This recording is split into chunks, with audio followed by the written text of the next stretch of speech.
Hi everyone. For my scholarly article presentation, I chose the article The Relationship Between Social Media Use and Beliefs in Conspiracy Theories and Misinformation. The agenda for my presentation is just going to be an overview on conspiracy theories and conspiracy thinking, and then the methods of the scholarly article, the theory, and that goes along with the conclusion. So, in order to develop conspiracy theories, someone needs to be a conspiracy thinker. And this pretty much means that you have to be a conspiracy thinker in order to participate in conspiracy theories. Conspiracy thinking is identifying events or situations and thinking that there's something bigger or sinister behind it. Um, in recent news, like things with COVID, elections, where people might think that the elections are rigged. This has caused an influx in conspiracy theories, and like the slide says, these normally deal with government, hence like, increasing theories about the government during the COVID-19 pandemic, the 2020 election, etc. And I've attached a short YouTube video on QAnon with the link, but it's about 2 minutes long. And pretty much what QAnon is, it's a conspiracy theory group. And it started within the last 3 years, and it's gained a really big following. And a lot of times it's right-wing people saying that the government is controlled by like pedophiles and just really bad people. Overview. It's that social media is the key distributor in conspiracy theories in present day. That's kind of what the whole theme of this is. 75% of Americans believe the internet is the primary mechanism in which conspiracy theories are spread. And this is due to the algorithms in social media and the internet, which allows for information to spread much quicker than years before.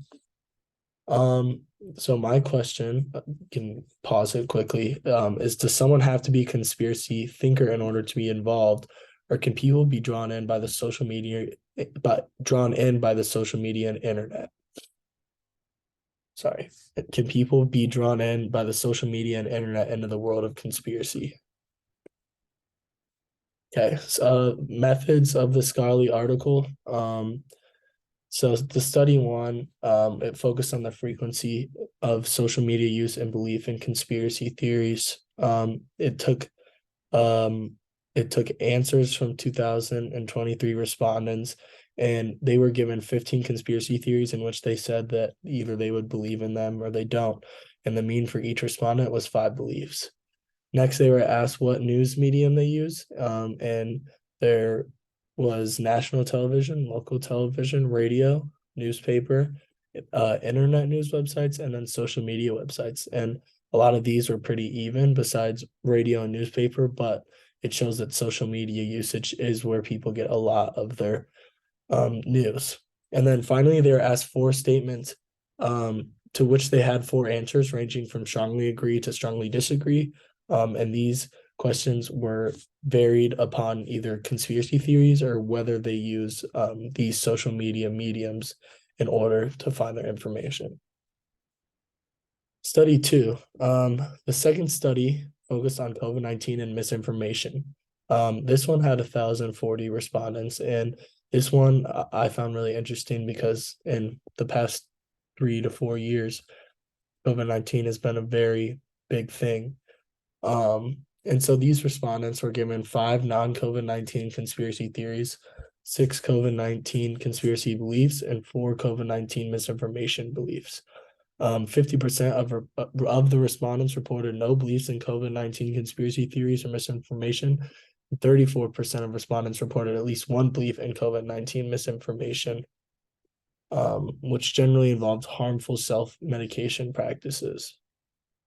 Results. The results of the studies were, it showed that there was statistically significant correlations within social media usage and hold in conspiracy theories.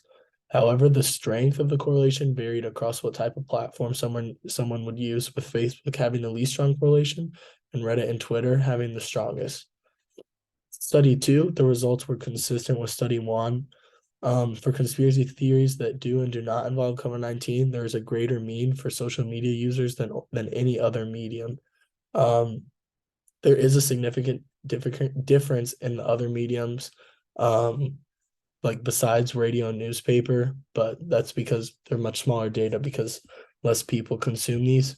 And it was also consistent once again with the weakest frequency in Facebook, but the strongest in Reddit and Twitter, and YouTube shortly behind it.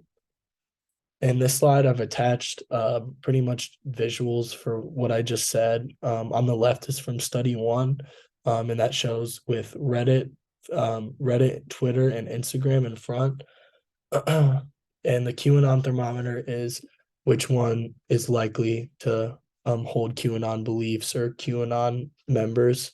And then on the right, once again, you kind of have Twitter and YouTube and Instagram with Facebook behind.